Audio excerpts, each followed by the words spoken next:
DLSS 2.0 very much so impressed me in Wolfenstein Youngblood, and it has now been released to Control, the ray tracing killer app from Remedy. This update, tied together with the Foundation DLC, changes the DLSS from the 1.9 version that ran on shader cores to the 2.0 version running on the tensor cores. It claims to improve image quality and stability, and I'm here to put that to the test. Starting the game up, and in just the first cutscene, I noticed rather immediately that something was different without even needing to put the two DLSS versions side by side. 1.9 did an okay job and got close to the look of native resolution in stills, but it wasn't there, and it definitely fell apart in motion and with any effect of transparency. So any movement behind transparencies, like these spinning fan blades, had an obvious ghosting and pulsing pattern. Hair likewise flickered in motion, like you can see here on Jessie as she picks up the service weapon for the first time. Notice how her hair flickers. If you stop the playback at any moment, you can see how the hair is flickering in and out because it is made up of subpixel detail.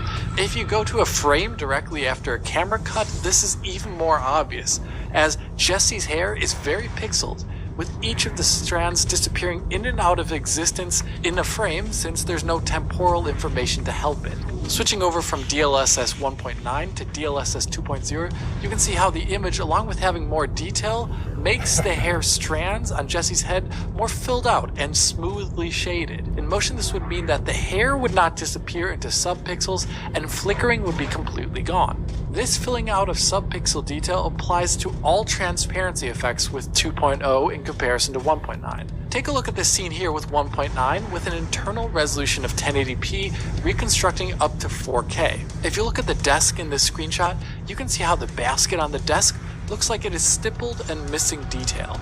The metal wiring making up that basket is in fact made up of transparency textures, which DLSS 1.9 cannot resolve given the subpixel nature of that detail. If you increase the base resolution in DLSS 1.9, which scales up to 1440p reconstructing up to 4K, you can see that it helps reconstruct more of that subpixel detail in the transparency textures, but it is still imperfect, and is of course now much more expensive since the game is rendering at a higher resolution.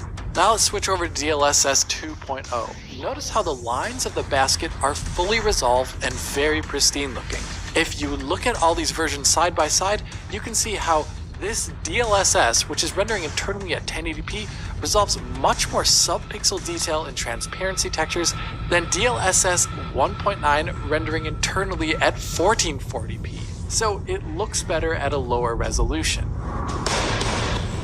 The improvements are not just limited to transparencies reconstructing better, as motion is now handled better as well. In 1.9, moving the screen caused the reconstruction to break in an obvious manner, like I pointed out here in my video back then on the handrail, where in stills it looked more similar to 4K, but moving caused the internal resolution of 1080p to reveal itself. It also had ghosting problems while that happened.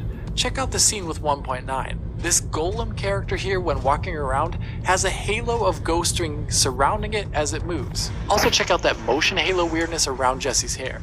If you compare the motion of that golem to a similar scenario with DLSS 2.0, you can see how the ghosting trail is massively reduced with 2.0, where it's really not visible in the same way anymore. So DLSS 2.0 clears up motion problems 1.9 had, and reconstructs transparencies better. But how is detail affected by 2.0? Here I think there are two interesting cases to point out. Inner surface detail from textures that are a bit incoherent and pseudo-random, so things like pores on people's faces, or tiny speckles on the rock faces here or there. And then there's that texture detail which is not so pseudo-random, but follows a logic to its layout and its detail. So text and graphic art.